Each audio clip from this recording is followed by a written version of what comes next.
इयत्ता 7वीच्या विज्ञान या विषयाच्या पुस्तकातील आज आपण वनस्पतीच्या फुलाचे विविध भाग अभ्यासणे व त्यांचे कार्य समजावून घेणे हा प्रयोग बघत आहोत. त्यासाठी आपण घेतलेलं साहित्य आहे जास्वंद वनस्पतीचं पूर्ण उमललेलं फूल बस, आणि आवश्यकता भासली तर ब्लेड किंवा कापण्यासाठी फूल कापण्यासाठी दुसऱ्या प्रकारचं जर ब्लेड मिळालं तर त्याचा उपयोग करायचा आहे. तर हा जो फुलाचा सर्वात बाहेरचा भाग आहे तो म्हणजे फुलाचा देठ, ज्यामुळे हे फूल फांदीवरती चिकटलेलं असतं. त्याच्यानंतर आहे निदलपुंज. हा फुलाचा जो हिरवा भाग दिसतोय हा गोल, याला म्हणतात निदलपुंज.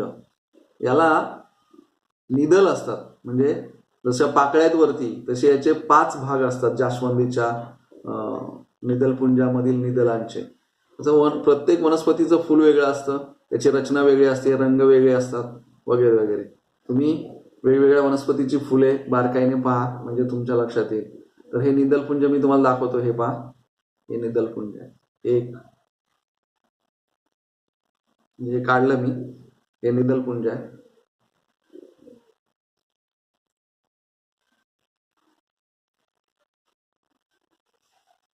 हे निदलपुंज. आता या निदलपुंजाचा काय उपयोग होतो या फुलाला? तर जेव्हा फूल कळी अवस्थेत असतं तेव्हा हे निदलपुंजच दिसत असतं. फूल त्याच्या पाकळ्या त्याच्या आतमध्ये असतात, म्हणजेच कळी अवस्थेमध्ये असताना फुलाच्या आतील भागाचे संरक्षण करणे हे त्या निदलपुंजाचं कार्य आहे. त्याच्यानंतर दलपुंज. हे ज्या लाल रंगाच्या पाकळ्या दिसत आहेत यालाच म्हणतात विज्ञानामध्ये निदलपुंज.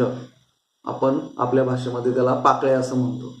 गुलाबाच्या पाकळ्या आकर्षक असतात, या फुलाच्या पाकळ्या पण आकर्षक आहेत. अशा वेगवेगळ्या फुलांच्या वेगवेगळ्या रंगाच्या आकाराच्या पाकळ्या असतात आणि त्यामुळे फुलं आकर्षक दिसतात.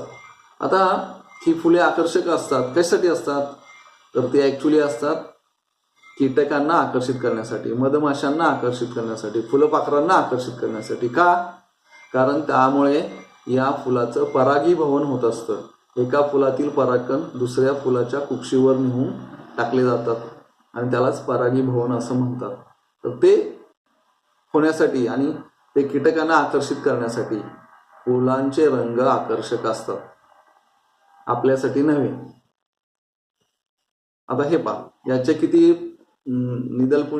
दलपुंजामध्ये किती दले आहेत? 1 2 3 4 5 5 दले आहेत. पहा, 1 2 3 4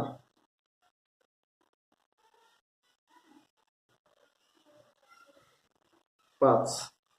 ही 5 दले झाली. अशा प्रकारे हे दले याच्यावरती, या देठावरती तळाशी तळाच्या भागाला चिकटलेले असतात. तर हा आता जो भाग राहिलेला आहे, म्हणजे आपण 2 भाग पाहिले, निदलपुंज, दलपुंज. आता अजून आपल्याला 2 भाग पाहिजे आहेत, ते म्हणजे पुमंग आणि जायान, किंवा त्यालाच पुंकेसर आणि स्त्रीकेसर असे म्हणतात. तर हे जे छोटे छोटे असे गोळे दिसत आहेत पिवळे, तेच आहेत या ठिकाणी परागकोश. आणि त्याच्यामध्ये एकदम लहान लहान बारीक